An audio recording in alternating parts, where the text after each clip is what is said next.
Hello all, Miss Oates here. I wanted to go over our outline graphic organizer homework that will be due tomorrow, Thursday, December 13th, 2018.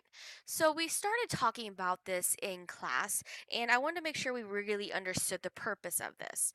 So this graphic organizer is going to serve as a map for your essay. So when you have this all completed, you know what you're going to write about, how you're going to write about it, and all you're really going to have to do is type it out, add some connecting sentences, maybe add some elaborating details, or add some clarification, or talk about some definitions, but for the most part, your essay is going to be all set. You're going to have no problem just typing it all up.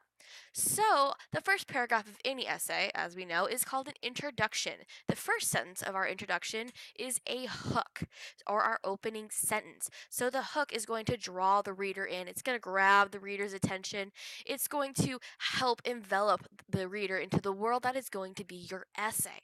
So, when you're writing your hook, I want you to think about the two Q's or the two S's. So, that's question, quotation, or startling statement. What this means is these are three really good ways to open your essay with, are good examples of a hook. So you can start your essay out with a question, with a quotation. If you use a quote, please remember to cite it, or a startling statement. One thing that I was suggesting that some of us do for our essays is open our essays with a stereotype, a known stereotype that we discussed in class and whatnot. For instance, the first sentence, the hook could be blondes are dumb. 3 words, really impactful, like, whoa, that's super offensive. But you can then use that offensive stereotype and go into stereotypes, the negativity of stereotypes, the stereotype threat, and really your essay can really unfold from there.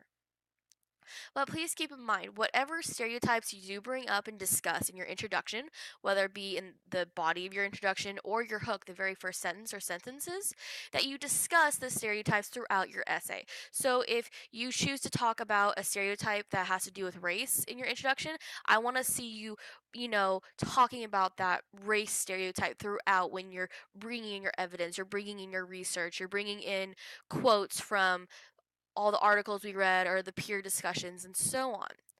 So, what is next is the outlining sentence or thesis. So, basically, what this is your thesis is your what. It is what you are arguing, what you are claiming, what you are stating. Your outlining sentences are the how you are going to prove your statement or argument is true. So, for instance, I'm going to do a stereotype that all cats are OCD. Now, keep in mind, everything that I have written down here on this right hand of the screen, I made up off the top of my head. I'm being silly. I'm using it as a way to show you how to properly use this graphic organizer to help you for your rough drafts and your final essay in general, your outline, your mapping of your essay.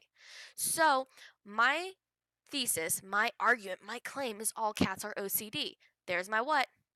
Now, my how is because they lick themselves obsessively, always walk in circles before laying down, have random freakout scratch attacks when petted wrong. So, this part right here, this is my outlining sentences. This is my how. And this also doesn't just say how I'm going to argue it, it's going to tell me the argue that I'm ordering it in. So, that means is I have to first body paragraph is going to be about cats licking themselves obsessively. My second is going to be about always walk in circles before laying down. And my third, and then my fourth. And so each of these ones that I just highlight, like lick themselves obsessively, that's a main idea.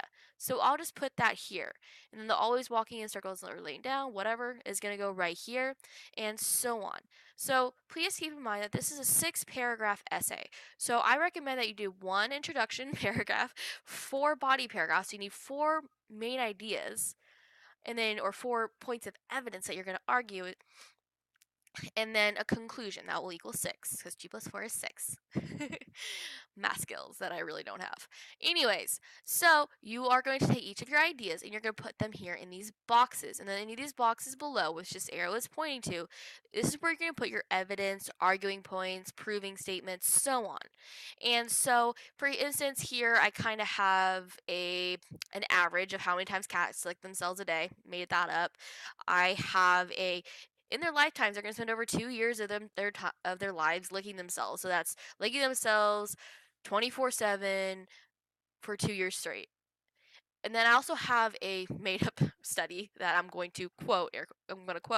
So, like veterinarian Dr. Mimi Smartle's recent study, the prevalence of OCD in cats shows that. So, this is where I might bring in some statistics or some research or some quotes that I'm going to use.